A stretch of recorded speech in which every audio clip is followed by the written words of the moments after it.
Je suis très content d'être là avec vous, chers téléspectateurs, et certainement si vous êtes là, c'est parce que vous aimez la Bible, et aussi je l'aime beaucoup. Et j'ai choisi pour cette série un passage qui est très connu, peut-être le plus connu. Dans nos milieux évangéliques, on connaît Jean 3,16, car Dieu a tant aimé le monde. Dans d'autres milieux, ils connaissent peut-être le Notre Père. Mais il y a un passage biblique, et c'est le psaume 23, qui est connu. Et je vais lire ce passage, et je vais presque vous entendre le dire avec moi, parce que je sais combien c'est connu. Donc c'est le psaume 23, c'est un cantique de David, et il dit « L'Éternel est mon berger, je ne manquerai de rien. Il me fait reposer dans de verts pâturages, il me dirige près des eaux paisibles, il restaure mon âme. Il me conduit dans les sentiers de la justice à cause de son nom. Quand je marche dans la vallée de l'ombre de la mort, je ne crains aucun mal, car tu es avec moi. Ta houlette et ton bâton me rassurent. Tu dresses devant moi une table en face de mes adversaires. Tu oins d'huile ma tête et ma coupe déborde. Oui, le bonheur et la grâce m'accompagneront tous les jours de ma vie, et j'habiterai dans la maison de l'Éternel jusqu'à la fin de mes jours. C'est un psaume de David, il l'a composé, et déjà par la simple lecture, et combien de fois en tant que pasteur, j'étais avec des personnes à l'hôpital ou à un enterrement, et rien que le fait de lire ce psaume, eh bien, les gens sont réconfortés, sont consolés. Rien que le fait d'entendre ce psaume, même quelqu'un qui n'a jamais été à l'église, rien que de l'entendre, il dit, il est beau ce poème. Et c'est vrai, mais en plus, il est beau parce que c'est la parole de Dieu, et c'est beau aussi parce que c'était celui qui l'a composé, il parlait d'une chose qu'il avait vécue, quelque chose qui était vrai pour lui. Ce psaume, eh bien, c'est David qui hébergeait lui-même et qui comprend, et il prend quelque chose qu'il connaît très bien. Ce psaume, selon la Bible chronologique, il la situe avant le combat avec Goliath. Donc, cette première période de la vie de David. Mais en réalité, au fur et à mesure de notre étude, eh bien, nous allons voir qu'en fait, ce psaume, il pourrait se situer à n'importe quelle phase de la vie de David. Et même, peut-être vous-même, lorsque vous regardez à votre propre vie personnelle, vous pourrez penser à un moment de votre vie où ce passage était particulièrement parlant, où il vous a particulièrement consolé. C'était peut-être un moment d'épreuve, c'était peut-être un moment de solitude, un moment où vous aviez besoin de l'encouragement. Et quelqu'un vous a rappelé ce psaume, ou bien vous-même, vous avez ouvert votre Bible au hasard comme ça, puis vous avez feuilleté, et vous avez trouvé ce passage où la feuille est usée, et ce psaume 23. Et ça a été un grand soutien pour vous. Prenons le temps de méditer déjà cette première phrase. Déjà, c'est son titre et c'est le début du psaume. Il dit « L'Éternel est mon berger » ou « Jéhovah est mon berger ». C'est une déclaration de ce jeune berger de Bethléem. Et il annonce le thème de sa composition. Il est en train de nous dire, de décrire la relation qui existe entre lui et Dieu. Et la première question que l'on veut poser, c'est finalement, est-ce que c'est David qui possède Jéhovah, le berger, ou est-ce que c'est Jéhovah le berger qui possède David? Et c'est important. Et vous et moi aussi, c'est très important pour nous de savoir, est-ce que c'est moi qui possède Dieu, ou est-ce que c'est Dieu qui me possède? Est-ce qu'il est là pour moi, ou est-ce que je suis là pour lui? Est-ce que je lui appartiens? Et il dit « l'Éternel est mon berger ». Nous voyons que finalement c'est la même personne, l'Éternel ou le berger, c'est la même personne. Mais il y a quelqu'un là, dans ce verset, qui dit, avec l'adjectif possessif, « mon ». Donc, et là, c'est David qui parle. Il dit, c'est pas seulement l'Éternel et le berger. Il dit pas que c'est un bon berger. C'est mon berger. C'est le mien. Il pourrait dire, mais c'est le berger d'Israël, c'est le berger de tout le monde. Non, mais là, c'est très personnel. Il dit, il est mon berger. Pas dans le sens qu'il le possède, mais dans le sens que pour lui, il a un berger et c'est l'Éternel. Et vous, quelle est votre relation avec Dieu, avec l'Éternel? Est-ce qu'il est à vous ou est-ce qu'il est pour vous? Il est celui qui est le seul auquel vous faites appel dans le besoin. Je me suis beaucoup inspiré de Tim Keller et son livre sur le psaume 23 pour cette série. Et il raconte que durant la crise économique qui a eu lieu aux États-Unis en 1929, il avait économisé de l'argent, il avait réussi à acheter quelques petites brebis. Et avec la sueur de son front, avec les efforts et ses économies, il avait réussi à rassembler de quoi acheter quelques brebis. Et c'était son troupeau. Et maintenant, les ayant achetés, les ayant ramenés chez lui, il pouvait dire « ce sont mes brebis, elles m'appartiennent ».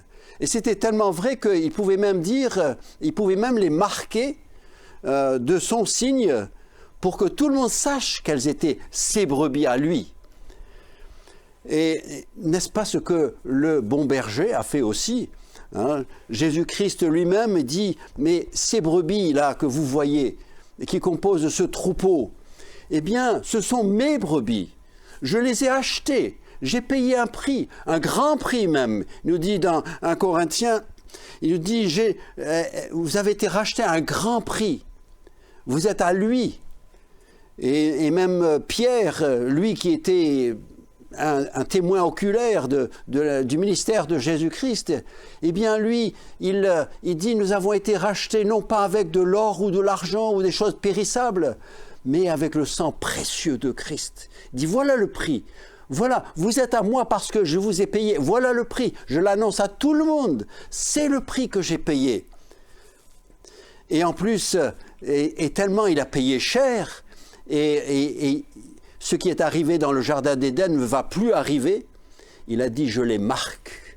Je les marque. Et c'est là où il dit, vous êtes marqués d'un sceau, je vous ai scellés.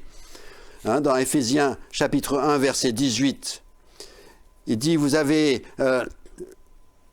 il dit, lequel nous a marqués d'un sceau et a mis dans nos cœurs les arts de l'esprit, il nous dit dans 2 Corinthiens 1, 22. Il dit, il a avancé même, il a fait une avance et il nous a marqués pour ne plus jamais nous perdre. Jésus lui-même dira, personne ne les ravira de ma main. Et nous savons à qui appartient cette main-là. Hein, il faut être plus fort. Hein, je me rappelle en tant que gamin, des fois il y avait un adulte qui cachait quelque chose dans sa main, il dit, écoute, essaie d'ouvrir. En tant que petit gamin, je n'arrivais pas à ouvrir cette main, parce que celui qui me tenait la chose était plus fort que moi. Eh bien, Jésus dit la même chose, il dit, personne ne vous ravira, parce que personne n'a une main plus forte que la mienne. Et là, Jésus dit, vous êtes mes brebis. Et nous avons donc ce privilège de pouvoir dire comme David, mais le bon berger, c'est mon berger aussi. Et nous pouvons affirmer le fait que nous sommes à lui, que nous lui possédons. Et ce n'est pas une mince chose. Hein, avoir Jésus comme le bon berger, et c'est le même de celui dont parlait David, et il dit, lui disait, je connais mes brebis et elles me connaissent. Je connais mes brebis et elles me connaissent. C'est une relation intime qui pourrait être exprimé avec les paroles de Salomon, là, avec sa bien-aimée, et dit « Mon bien-aimé est à moi et je suis à toi. Je suis à lui. » Il dit on se possède l'un l'autre. Il y a une relation intime entre nous. Et c'est cette relation qui existe entre le berger et la brebis. Donc David commence par déclarer que son berger, c'est l'Éternel, et en disant « Moi, je suis une brebis pour ce berger. » Et vous savez, le berger auquel vous appartenez, c'est très important pour une brebis, parce que toute sa qualité de vie va dépendre de qui est son berger. La vie de la brebis, la qualité de sa vie, la relation qu'elle va avoir, l'entretien qu'elle va recevoir, eh bien tout ça, c'est très lié au berger. Et donc, quand David dit « l'Éternel est mon berger », il a dit « j'ai le meilleur des bergers et je suis sa brebis. Et c'est lui mon berger. » Et il trouve un grand réconfort là. Un jour, j'ai eu la visite de Robert Arbeau, peut-être que certains connaissent, et il parlait, il disait qu'il avait un voisin, c'était deux frères célibataires qui avaient récupéré des brebis, mais qui étaient un peu paresseux et qui ne s'occupaient pas bien de ces brebis. Ces brebis, ils étaient obligés de dire, mais ces messieurs-là, ce sont nos bergers. Mais ce qu'elle ne pouvait pas dire, c'est que je ne manquerai de rien. Parce que finalement, Robert disait, de temps en temps, il dit, je jetais des brassées d'herbe par-dessus la clôture pour ces pauvres brebis. Pour la petite histoire, pour vous donner la fin, les gendarmes sont finalement venus, ils ont enlevé les brebis parce que c'était des mauvais bergers.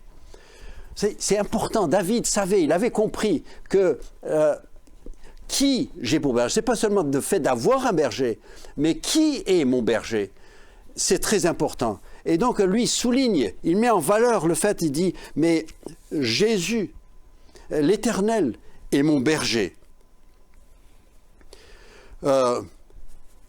Vous-même, si je vous posais la question et si je vous disais, mais et qui est votre berger? Certains peut-être diraient, eh ben, je suis mon propre berger. Eh bien, pauvre de vous. Parce que vous savez, on le croirait, mais ce n'est pas vrai. Nous ne sommes pas le meilleur pour prendre soin de nous-mêmes. Une brebis qui dit « je vais m'occuper de moi-même », eh bien, elle vit une vie très misérable. Vous savez, en tant qu'enfant, et j'aime bien, je me souviens encore, je ne suis pas si vieux que ça, je me souviens encore de ma jeunesse, et j'avais besoin d'une mère qui décidait de ce dont j'avais besoin. Parce que si on m'avait laissé choisir, certainement que j'aurais mangé que des frites et des yaourts matin, midi et soir. Mais ma mère savait ce dont j'avais besoin. Et j'ai eu une meilleure qualité de vie parce que j'avais une autre personne qui m'aimait, qui était ma mère, qui a décidé de ce dont j'avais besoin. Et là, David, encore, il est en train de souligner, il dit, mais moi, tout seul, je ne pourrais pas prendre soin de moi-même. Mais j'ai l'Éternel pour berger. Lui sait ce dont j'ai besoin. Il me donne ce dont j'ai besoin. Et vous savez, peut-être que si vous avez répondu que vous êtes votre propre berger, ou peut-être que vous avez choisi, je dis, j'ai un monsieur, c'est un prophète un tel, ou pouvez-vous me dire que j'ai une autre personne qui me dirige. J'ai dit, écoutez, c'est très bien, mais si vous pouvez avoir mieux, pourquoi pas? Si vous pouvez avoir l'Éternel pour berger, pourquoi vous contenter de quelqu'un de moins bien? Nous pouvons avoir un berger dont il est dit, et Jésus dit cela dans Jean chapitre 10, verset 4, Il dit, lorsqu'il a fait sortir toutes ses brebis, il marche devant elles et les brebis le suivent parce qu'elles connaissent sa voix. David met en avant le fait que l'Éternel est le berger. Vous savez, Moïse, vous connaissez l'histoire, il a été retiré de l'eau, il a été adopté par la fille de Pharaon, il a grandi dans le palais différemment de tous ses compatriotes, ses vrais compatriotes. Mais à l'âge de 40 ans, il a fait un choix. Il avait cette possibilité de faire ce choix. Et où il pouvait continuer avec Pharaon comme son Dieu, son roi, ou bien il pouvait regarder à ce peuple d'esclaves et dire « mais moi je préfère leur berger ». Oh, c'était pas flatteur hein, de regarder ce troupeau, mais vous savez que Moïse a fait un choix, et ce choix il nous est mentionné dans l'Épître aux Hébreux, et au chapitre 10, au chapitre 11, versets 24 à 26, il nous dit, c'est par la foi que Moïse, voilà la base de son choix, c'était la foi. Devenu grand, refusa d'être appelé fils de la fille de Pharaon, aimant mieux être maltraité avec le peuple de Dieu que d'avoir pour un temps la jouissance du péché, regardant l'opprobre de Christ comme une richesse plus grande que les trésors de l'Égypte, car il avait les yeux fixés sur la rémunération. Il n'a pas regardé le statut de ce peuple-là, mais il a vu le Dieu de ce peuple-là. Il a dit, oui, peut-être ils ne sont pas très bien vus dans la société. Peut-être qu'ils n'ont pas d'importance. Oui, mais leur berger, c'est Jésus-Christ. Leur berger, c'est l'Éternel. Et Moïse a fait ce choix, et il a fait un bon choix. Et vous, peut-être, dans votre société, dans votre quartier, vous êtes là, et dites, oui, mais si je quitte mon milieu, si je quitte mon église, celle dans laquelle je suis né, dans laquelle j'ai grandi, mes grands-parents étaient là, mes parents étaient là, et c'est là où j'ai fait mes débuts. Et vous restez attaché à ce... Mais est-ce que vous êtes attaché au berger, Jésus-Christ, le bon berger? Et David, il ne parle pas du peuple, il parle du berger. Il dit, l'Éternel est mon berger. Il dit, je veux celui-là. Et vous savez, Moïse, quand il a parlé à l'Éternel, il a dit, Éternel, comment est-ce que je peux parler de toi? Quel nom est-ce que je dois donner? Et vous savez ce que l'Éternel lui-même a répondu? Il a dit, je suis celui qui suis.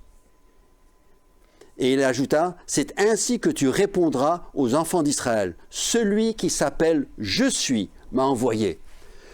L'Éternel, qui était le berger de David, c'est celui qui a dit à Moïse, je suis celui qui suis.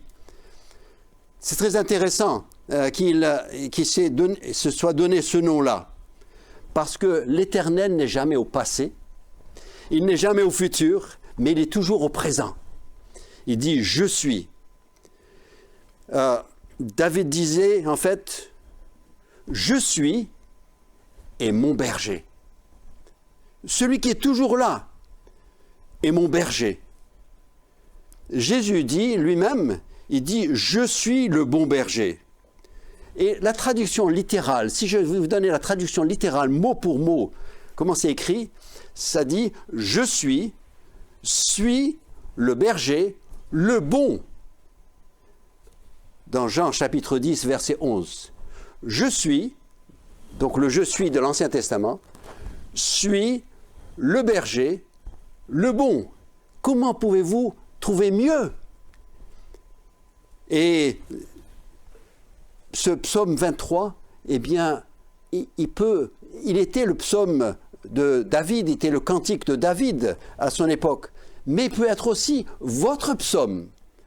Et l'Éternel veut bien être votre berger.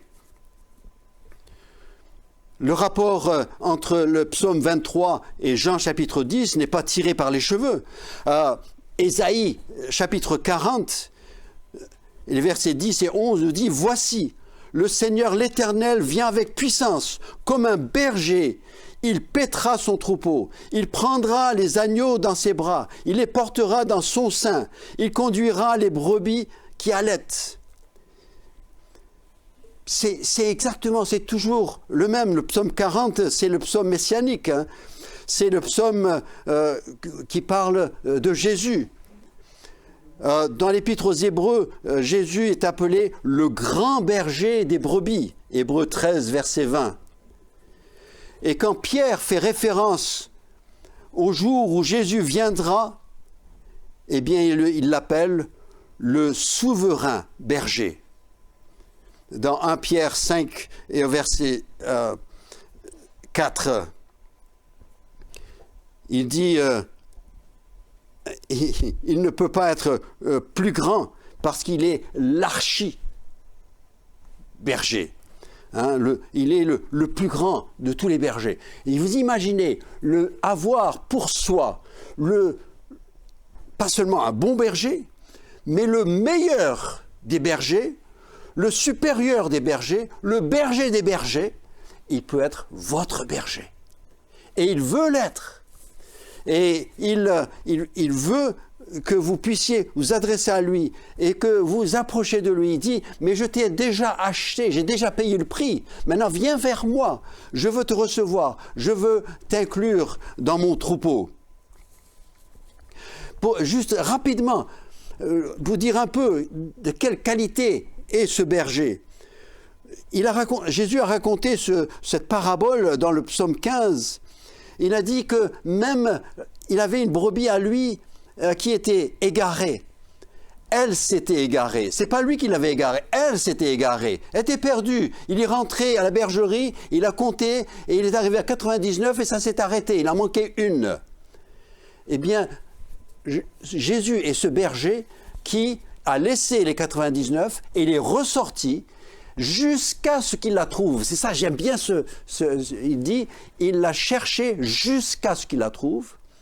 Et puis quand il l'a trouvé, il ne lui a pas donné des coups de pied, il a dit, tu sais, j'aurais pu être au lit maintenant, mais regarde à cause de toi. Non, il nous dit qu'il la ramasse, il la met sur ses épaules et qu'il se réjouit de l'avoir trouvée et il rentre jusqu'à chez lui et il dit à tout le monde, j'ai trouvé ma brebis qui était perdue, réjouissez-vous avec moi. Avoir un berger qui nous traite de cette manière-là, vous savez, c'est pas étonnant que David dit hey, c'est l'Éternel qui est mon berger. Laisse-moi te dire quelque chose. J'ai un berger et le berger que j'ai, c'est le meilleur des bergers, c'est l'Éternel. Je te le propose, je te le suggère. Ne te contente pas de moins. Viens, reçois Jésus, reçois-le. Et vous savez, ce qui est étonnant, s'il a reçu cette brebis égarée, il l'a reçue avec joie, écoutez, il vous recevra avec joie aussi. Avec les bras ouverts, il vous prendra. Vous imaginez ce que ça représente pour une brebis d'être mise sur les potes. Peut-être cassée, elle s'est fait du tort, peut-être elle ne pouvait plus marcher, elle était fatiguée, la journée était trop longue, la vie l'avait épuisée. Eh bien, il l'a prise sur son épaule et puis il l'a portée jusqu'à la bergerie. Vous savez, il s'est réjoui, il a invité les amis à se réjouir. Vous savez que Jésus-Christ est mort sur la croix pour nous sauver, pour nous récupérer, pour nous ramener à lui. Vous connaissez bien Ésaïe 53 et verset 6. Nous étions comme des brebis errantes. Et lui a donné sa vie pour pouvoir nous rassembler, pour faire de nous son troupeau, ses brebis, et pour nous mettre dans une position où nous pouvons dire « L'Éternel est mon berger ». Et je le dis pas avec honte, mais je le dis avec honneur. l'Éternel est mon berger. Et si vous êtes égaré aujourd'hui, vous dites, oui, je suis une berger, une brebis. Il y a eu un moment où je le suivais, mais je me suis égaré. Écoutez, je vous dis, je vous rassure, vous pouvez revenir parce qu'il reçoit toujours bien. Il reçoit toujours, peu importe, vous savez combien de temps que vous êtes égaré, il vous recevra avec les bras ouverts, il vous prendra et s'il doit vous porter sur ses épaules, il le fera et vous ramènera jusqu'à la bergerie. Si vous ne l'avez jamais connu, eh bien, vous pouvez dire Dieu, je veux t'avoir comme berger pour ma vie, comme David t'a eu comme berger. Je veux avoir comme berger le bon berger. Je ne veux pas me contenter de moins que cela. Et il peut vous recevoir. Il a déjà payé le prix de rachat. Ça y est, tout est réglé. Et vous pouvez venir à lui. Et il veut vous recevoir. Et il voudrait que le plus grand nombre de personnes, vous inclus, ma sœur, mon frère, ami, vous êtes originaire d'une autre religion, vous avez suivi une autre doctrine, vous avez même peut-être maudit Dieu pour des raisons que vous connaissez. Mais vous savez, il veut vous recevoir. Et il vous reçoit et dit, viens, je veux être ton berger, ton seul berger, ton berger à vie. Et dorénavant, tu pourras dire, tu es mon berger. Que le Seigneur vous bénisse et nous allons continuer avec cette belle étude de ce que David dit vis-à-vis de son berger. À bientôt.